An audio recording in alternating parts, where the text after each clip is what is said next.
Dear friends, dear aspirants, welcome back to my channel. आज हम जो टॉपिक रिवाइज करेंगे वो है ज्योग्राफी का टॉपिक द अर्थ्स मूवमेंट। अब हम इस अर्थ मूवमेंट के बारे में ये पता करेंगे कि वो अपने एक्सिस पे कैसे रोटेट करती है और उससे मतलब डे एंड नाइट कैसे फॉर्म होते हैं और क्लाइमेट कैसे चेंज होता है। इस सब के बारे में हम पता करेंगे। सबसे पहले आता है रोटेशन। रोटेशन का क्या मतलब होता है? रोटेशन का मतलब होता है जब अर्थ अपने ही एक्सिस पे ऐसे राउंड राउंड राउंड राउंड घूमती है तो उसको हम बोलेंगे कि रोटेशन हो रही है।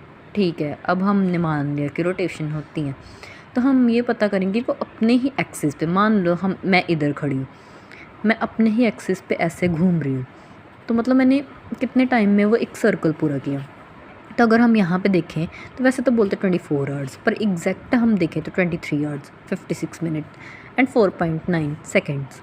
इसका मतलब ये है कि एग्जैक्ट हम इस टाइम, जितना ये टाइम है ना, इसमें हम एक मतलब देख सकते हैं कि अर्थ इतने टाइम में कवर करती है। अब स्पीड की बात करें तो 166 किलोमीटर प्रति घंटा, इतनी स्पीड से वो करती है। ये बहुत स्पीड है एक्चुअल में। हाँ, द नेक्स्ट थिंग इज़ कि अब हम ये तो चलो ठीक ही है। आगे हम देखेंगे कि डे एंड नाइट कि मतलब जो इक्वेटर पे डे एंड नाइट तो इक्वल होते हैं।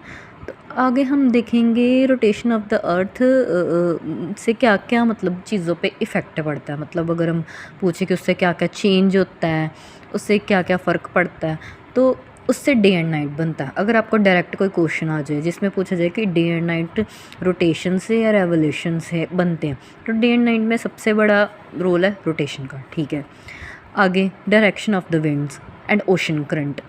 अब आप बोलोगे कि ओशन करंट क्या है, ये डायरेक्शन ऑफ विंड क्या है। जब अर्थ अपने ही एक्सिस पे ऐसे ऐसे घूमेगी तो जाहिर सी बात है वहाँ पे हवा भी होगी, पानी भी होगा। तो उससे मतलब जो अपने एक्सिस पे घूमते उस पर मतलब पानी पे और हवा पर तो फ़र्क पड़ता है, तो उससे डायरेक्शन भी चेंज होगी। That's very simple. Rise and fall of tides. Tides मतलब ये होते हैं कि जो ज्वार भाटे होते हैं, जो पानी का लेवल समुद्र में बढ़ जाता है, ऊंचा हो जाता है, नीचा हो जाता है। इसका भी जो डायरेक्ट कनेक्शन है वो रोटेशन से है। And a difference of 1 hour between the two meridian such as 15 degree apart. दो डिफरेंट मेडिटेरियन में जो डिफरेंस होता है वो 15 डिग्री अपार्ट होता है। नेक्स्ट हम आएंगे रेवोल्यूशन ऑफ द अर्थ। अब रेवोल्यूशन ऑफ द अर्थ क्या मतलब? रेवोल्यूशन मतलब यहाँ पे अगर सन है सेंटर में तो अर्थ तो उसके अराउंड ऐसे गोल गोल गोल गोल घूमेगी ना, तो उसको हम बोल देंगे रेवोल्यूशन। अब क्या आप ये बोलोगे कि सिर्फ अर्थ ही रेवोल्यूशन करती है? नो, और भी जो नेक्स्ट मतलब 8 प्लैनेट्स है टोटल जो कि मतलब ऐसे ऐसे रिवॉल्व होते हैं, है ना। तो उसमें से हमारी अर्थ भी एक है। तो अर्थ जब रेवोल्यूशन करती है तो हम देखते हैं कि 365 डेज़ लगते हैं। अब आप बोलोगे कि हर बार 365 डेज़ ही लगेंगे? No, the answer is no, क्योंकि 365 डेज़ हर बार नहीं लगते। ये एक्चुअल में तो होता है 365 एंड 1/4। मतलब हर साल जो एक अर्थ है वो मतलब एक मतलब रेवोल्यूशन जो पूरा करती है वो 365 और 1/4 जिसको बोलते हैं, मतलब 1.5 मतलब और उसको लगता है दिन। अगर हम वही दिन मतलब मिलाएंगे 1.5 तो एक बार जाकर लीप ईयर आ जाता है जिसमें कि 366 डेज़ भी आते हैं। तो ऐसे लीप ईयर में 366 डेज़ बन जाते हैं, क्योंकि हर एक साल में वो 1/4 डे एक्स्ट्रा आता है। तो इसमें इन्होंने इसमें समझाया है कि 5 घंटे 48 मिनट्स एंड 45.51 सेकेंड्स एक्स्ट्रा आते हैं, जिसको हम it leads to 1 extra day in every 4th year. वही जो मैंने आपको समझा दिया कि अगर इतना इतना हम जोड़ेंगे तो जो अगला साल आएगा उसमें एक मतलब दिन एक्स्ट्रा होगा। अब हम ये बोलेंगे कि रेवोल्यूशन तो अर्थ करती है सन के अराउंड, पर इससे क्या मतलब फ़र्क पड़ता है? फ़र्क ये पड़ता है कि इससे सीज़न चेंज होते हैं। अच्छा, सीज़न चेंज होते हैं मतलब जो छोटे मोटे जो डेली वाले वो इसमें रोटेशन में आ जाते हैं। जो बड़े बड़े जैसे सीज़न चेंज होना, आगे variation of the length of days and night and different times of the year. अब different times of the year मतलब साल में जैसे सर्दियाँ हैं, गर्मियाँ हैं, उसमें जो दिन और रात में जो वेरिएशन आते हैं वो किससे? रेवोल्यूशन से आते हैं। ठीक है, मतलब रेवोल्यूशन का इम्पैक्ट इन दोनों में पड़ता है और इसका इफ़ेक्ट इन चारों में पड़ता है। Okay, next. अब इसमें ये बताया गया है, मतलब ये ज़्यादा वैसे वो नहीं है, इम्पॉर्टेंट नहीं है, ये हम पढ़ते हैं, यहाँ से स्टार्ट करते हैं। ये हम फिगर बाद में करेंगे। इसमें ये बताया है major difference between rotation and revolution. ये तो मैंने आपको बता ही दिया कि रोटेशन मतलब होता है अर्थ अपने एक्सिस पे घूमती है, और रेवोल्यूशन का मतलब होता है जो सन के अराउंड घूमती है। और इसमें 24 आवर्स, इसमें 365 डेज़, इसमें डे एंड नाइट चेंज होते हैं, इसमें सीज़न चेंज होते हैं। आगे earth position with respect to moon. अब इसमें ये बताया गया कि अपोजी और पेरिजी क्या होता है। अब हम सिंपल लैंग्वेज में बोल लें कि अर्थ और मून का जैसे डिस्टेंस। अब इसमें बताया गया अपोजी का मतलब आप मतलब पास, पी फॉर पास से रख लो। पास मतलब कि जब अर्थ और मून पास होते हैं, ठीक है, और अपोजी मतलब होता है जो अर्थ और मून थोड़ा दूर होते हैं, तो इस सिचुएशन को अपोजी और पेरिजी बोलते हैं। ज़्यादा इसमें याद रखने की ज़रूरत नहीं है। अब हम नेक्स्ट देखेंगे अर्थ पोजीशन विद द सन। तो जैसे हमने इधर पढ़ा था अपोजी पेरिजी, तो यहाँ पे वही मतलब थोड़ा टर्म चेंज है पर सेम नेम वैसे ही है। अब पेरिहिलियन जब होता है कि जब वो नियरेस्ट होता है, कौन? अर्थ और सन एक दूसरे के पास, पी से आप पास याद रखो।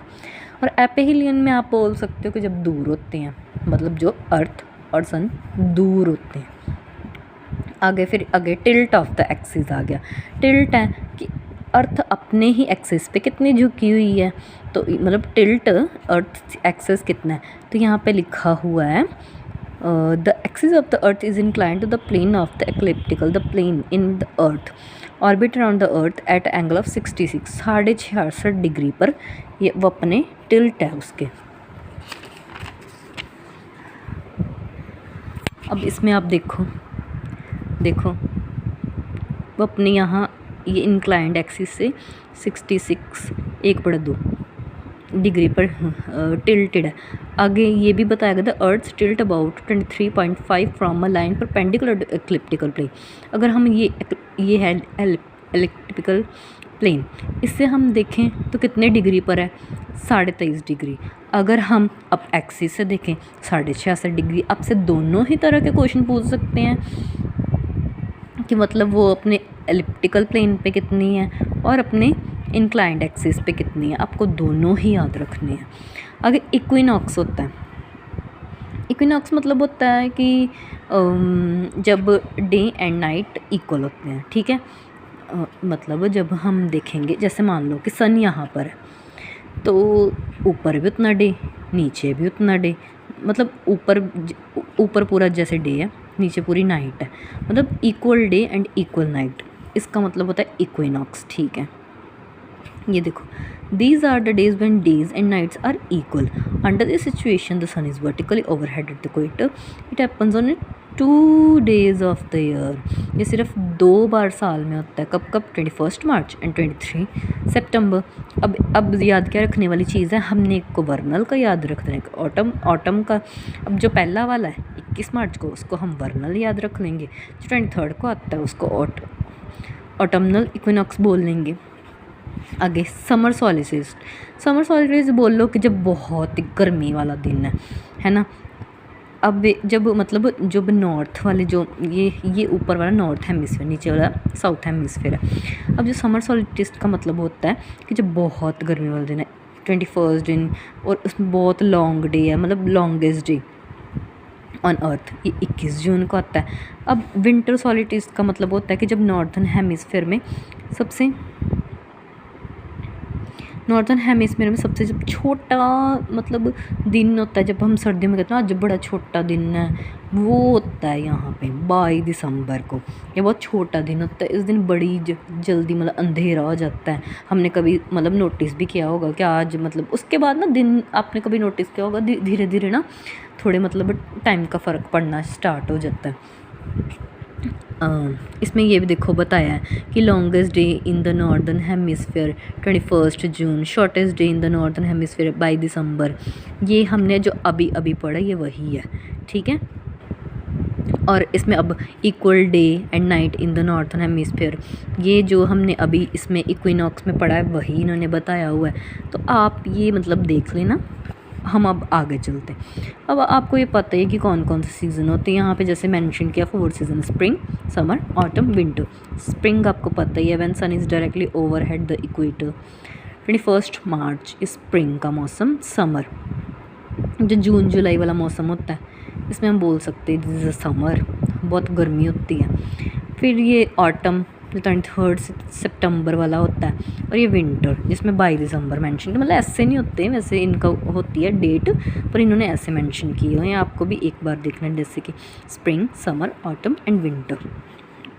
अब हम आते हैं लैटिट्यूड पे। Latitude, what do you mean by latitude? अच्छा, लैटिट्यूड क्या होते हैं? एक होता है लैटिट्यूड, एक होता है लॉन्गिट्यूड। लॉन्गिट्यूड नाम से ही पता है कि लॉन्ग है, तो लॉन्गिट्यूड। लैटिट्यूड का बताती हूँ। लैटिट्यूड का मतलब होता है कि जो लेटी हुई लाइनें होती हैं, लाइक दिस। अब देखो इसमें जो ऐसे लाइन जा रही है ना, ऐसे, ये ऐसे, जैसे मैं हाथ अपना कर रही हूँ, इसको बोलते हैं लैटिट्यूड। अब लॉन्गिट्यूड जो ऐसे लॉन्ग वाली ऊपर से नीचे, ये देखो ये इसकी शेप ऐसे ऐसे जो आ रही, ऐसे आ रही, इसको बोलते हैं लॉन्गिट्यूड, क्योंकि लॉन्ग है, ये नाम से क्लियर है। अब हम लैटिट्यूड के बारे में जल्दी जल्दी पढ़ लेते हैं कि क्या है। Latitude is the angular distance of point on the earth surface from the centre of the earth minus degree. मतलब लैटिट्यूड में ऐसे ऐसे जो जाते हैं ना, वो है लैटिट्यूड। अब देखो इसमें लिख दिया ना, parallel of latitude and of the globe they are represent as a circles. अब देखो ये पैरेलल कैसे है, देखो एक अगर यहाँ पे है, एक उसके नीचे बिल्कुल पैरेलल हो जाएगी, क्योंकि ये टच तो आपस में कभी भी नहीं करेंगे। हम अब मान लो ऐसे कोई चीज़ है, ऐसे ऐसे सब नीचे नीचे रहेगी, तो वो कैसे ही मतलब वो होगी, टच कैसे करेगी आपस में? तो ये तो होती है परपेंडिकुलर, मतलब परपेंडिकुलर क्या है, पैरेलल होती है, पैरेलल। आगे इसमें ये आ गया, the distance between any two parallels of the latitude is always equal. 1 degree latitude is equal to, अब आपने ये याद रखना है कि जो 1 डिग्री लैटिट्यूड होता है 111 किलोमीटर होता है। The most important lines of latitude are equator, Tropic of Cancer and Tropic of Capricorn, Arctic Circle and Antarctic Circle. अब इसमें आप डायग्राम में ध्यान से देखो, इक्वेटर में आपको दिख रहा है, ठीक है, ये इक्वेटर। ट्रॉपिक ऑफ कैंसर दिख रही है, ठीक है। ट्रॉपिक ऑफ कैप्रिकॉर्न नीचे दिख रही है। आर्कटिक सर्कल ऊपर दिख रहा है। अंटार्कटिक सर्कल नीचे दिख रहा है। ये आपने याद, इसमें क्या करना है कि इक्वेटर जो है वो 0 डिग्री लैटिट्यूड होता है, ट्रॉपिक ऑफ कैंसर 23.5 डिग्री होता है, आर्कटिक सर्कल 66.5 होता है, और ऐसे ही नीचे वाइस वर्सा। ओके, अब आ जाता है लॉन्गिट्यूड। लॉन्गिट्यूड में हम ये देखना है, longitude is the angular distance of point on the earth surface along the equator east और west from the prime meridian. आप बोलोगे कि अब प्राइम मेडिटेरियन कहाँ से आ गया? अब इसमें दिखा देते हैं। ये जो सेंटर वाली बीच में लाइन है ना, इसको बोलते हैं प्राइम मेडिटेरियन। ये देखो जो अर्थ को ऐसे 2 हिस्सों में डिवाइड करी। अब इसके जो इधर है और इधर लाइन है, जो भी है, इसको हम क्या बोलेंगे? लॉन्गिट्यूड। इसको हम लॉन्गिट्यूड बोलेंगे। और अब देखो हम यहाँ से पढ़ते हैं, prime meridian the semi circle from a pole to the pole, मतलब ऊपर पोल से लेकर नीचे पोल तक क्या है? Prime meridian. Which all the other meridian radiate eastward westward up to 180 degree. इसके ईस्टवर्ड और वेस्टवर्ड जब तक हम पूरा कवर करके 180 डिग्री नहीं होंगे, तब तक हमारे क्या आएंगी? तब तक हमारी लॉन्गिट्यूड आएंगी। अब हम ये देखते हैं, in 1884 it has been decided that the 0 degree meridian is the one that passes through the Royal Astronomical Observatory at Greenwich near London। 180 degree Mediterranean international degree exactly opposite the prime. अब जो prime Mediterranean है ना, इसका हम location बता देते हैं कि ये लंदन से डिसाइड कब की थी 1884 में, कि ये हमने एक ना डिसाइड वाली लाइन रख देते हैं प्राइम मेडिटेरियन, ठीक है। इससे हम ना जैसे टाइम देखा करेंगे,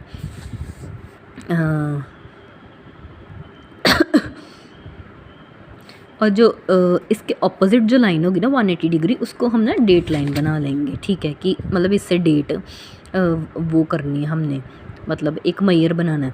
सच point is directly opposite to the prime meridian, such points are called antipodal points. मतलब इन पॉइंट को क्या बोला जाता है, जो यहाँ पर जो जुड़ते हैं ना, इन पॉइंट को बोलते हैं एंटी पोडल पॉइंट्स। आगे universal time standard time, time zones, आपको पता ही है कि हर जगह अब टाइम मतलब डिफरेंट कंट्रियों में डिफरेंट टाइम्स होते हैं, पर हमें कुछ तो मानना है ना कि कैसे मतलब स्टैंडर्ड टाइम सेट करें, ऐसे अपनी तरफ से तो कुछ कर नहीं सकते। आगे, to avoid confusion about having many local times within one country, a particular meridian choose for the whole country was known as standard time. जैसे कि इंडिया में क्या लिया गया, Indian government had accepted the meridian of 82.5 degree east of for standard time which is 5 hours 30 minutes ahead of the Greenwich mean time. अब Greenwich mean time क्या है, ये वाली लाइन, इससे हम कहाँ कितने आ गए हैं, 5 घंटे 30 मिनट्स। ऐसे डिफरेंट कंट्रियों ने अपना अपना एक्सेप्ट किया, बट क्योंकि हम इंडिया में रहते हैं तो हम इंडिया का ही मतलब वो देखेंगे,